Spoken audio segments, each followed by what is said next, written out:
There are powers on the face of the earth. There are spirits. There are entities that have their own primary agenda to ruin destinies. And the reason the devil wants to ruin destinies is because he has checked all of the chronicles of the spirit. There is no way you can hurt God except as you hurt men. The word God means self-existent one. He does not need anyone to be God, but every being in existence needs him to exist. But this mighty God, as mighty as he is, decided to choose men as his own inheritance. Deuteronomy chapter 32 verse 9, the Bible said, the Lord's heritage is his people. Israel, Jacob is his possession. So God decided to deliberately create a weakness in himself. And the weakness God created in himself was his love and affection for men. And so the devil have studied God for aeons. He was one of the cherubims that moved to and fro in the midst of the coals of fire.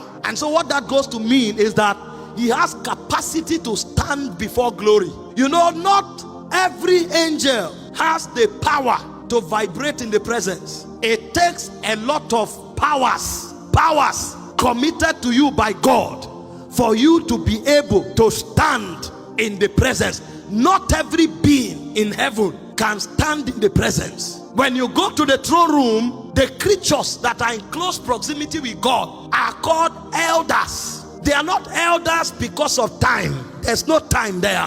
So what he's talking about is not age oriented. Where they are called elders because they have ability to interact in realms of light. The places where they can stand, not every creature can come there, because it takes powers to stand in the presence. It takes enormous powers.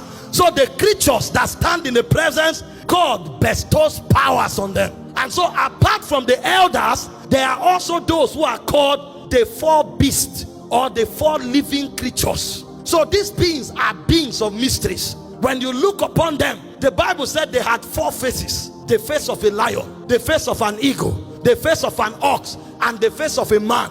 All of these things represent dimensions. So it takes four dimensions for these beings to be able to stand in the presence, because there is a dimension of God that appears. The ox can't withstand it, so they will switch to the eagle. Those are the secrets of God. There's a dimension of God that will appear. The eagle can't behold, so they will switch to the lion. There's a dimension of God that appears. The lion can't behold, they switch to the man. So for those beings to be able to stand, they needed four faces so that they can interact in a measure with glory. And apart from those creatures, there are other beings called principalities and powers. It is among them that you'll find those who command the angelic quadrant. And so you have amongst them archangels. Some of them are warriors. Some of them are keepers of secrets.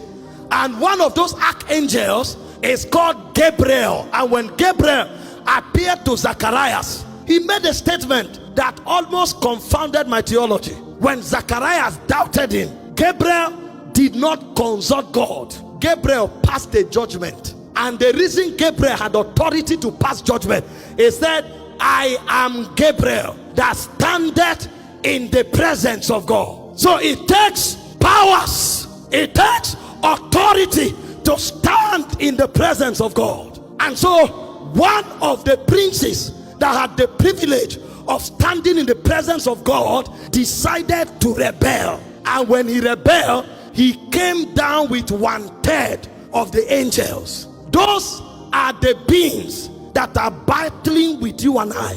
And so when we talk about warfare, it's not a joke. You are dealing with a creature that was walked in the presence of God. He knows the elders. He knows the four beasts. He knows the archangels. He was himself an archangel. And because he was doing business in the presence, he knows that Elohim has no weakness. We have lived in his presence for aeons. There is no weakness with Elohim. And so when he was judged, there was nothing he could do. He hated God. He wanted to fight God, but there was no basis. You couldn't attack this being. I was in the presence with the elders, with the four beasts, with the archangel. God has no weakness. until after many aeons, he now discovered God embarked on a project. And God said, let us make man in our own image, after our likeness. And the guy was watching. God has never created anything like himself. God has never created anything in his order. What is it that God wants with this man, this new creature? This one is not an elder. This one is not an archangel. This one is not a beast. What is it God wants to create? And when God announced it, he said, I want to create a being that bears my image.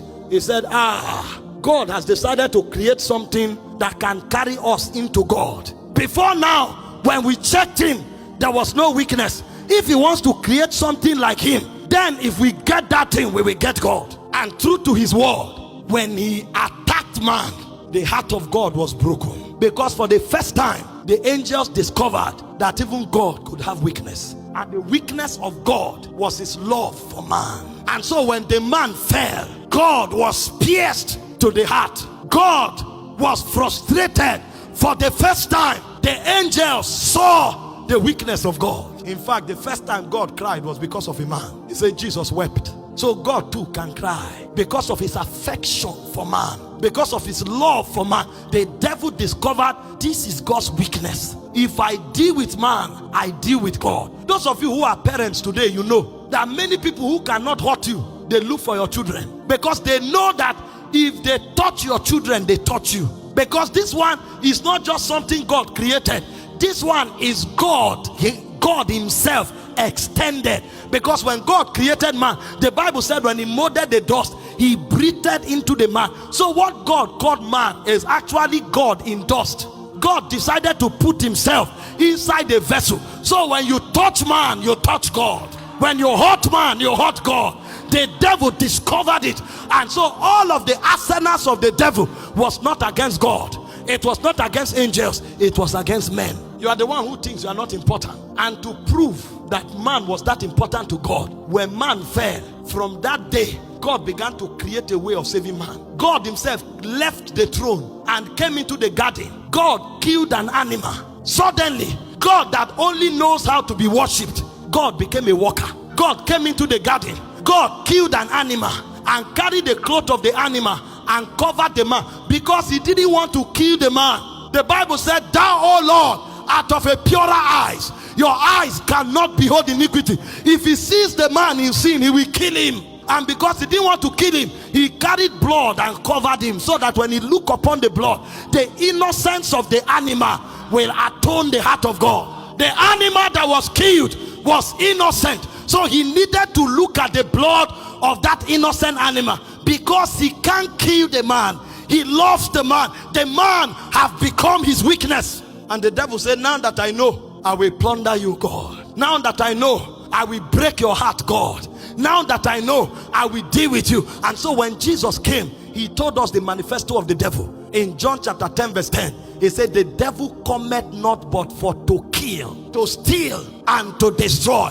And so God's assignment was to create a way of saving the man. And there was no other way God could save the man except God himself becomes the victim. Because of the love God had for man, God decided to step down from his throne of glory. God decided to take off his garment of divinity. God decided to put upon himself the garment of man. God entered the womb of a woman, and God was there helplessly for 9 months. Whatever the woman ate, that was what God ate. Whatever the woman drank, that was what God drank.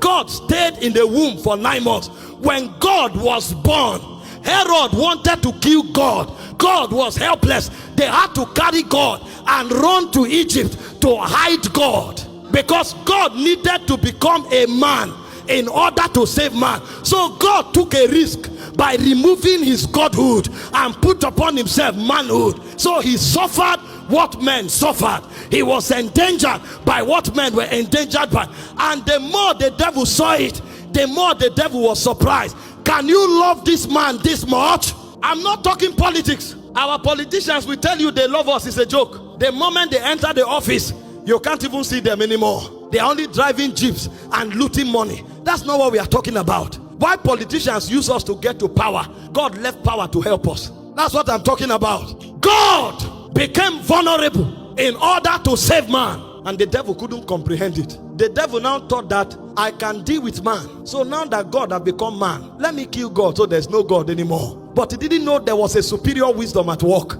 Because he said if the princes of this world had known, they would not have crucified the Lord of glory. Because the way God will save man is by God dying in the place of man. Is by God going to hell in the place of man. But while God is in hell, then God can rise from the dead. Because he created all things. And so God was creating a basis to give man an advantage because of his love. And so although his love for man was his weakness, his love for man became the basis for the demonstration of his power. And so when the devil thought he had defeated God by killing his son, God showcased the greatest power by rising from the dead.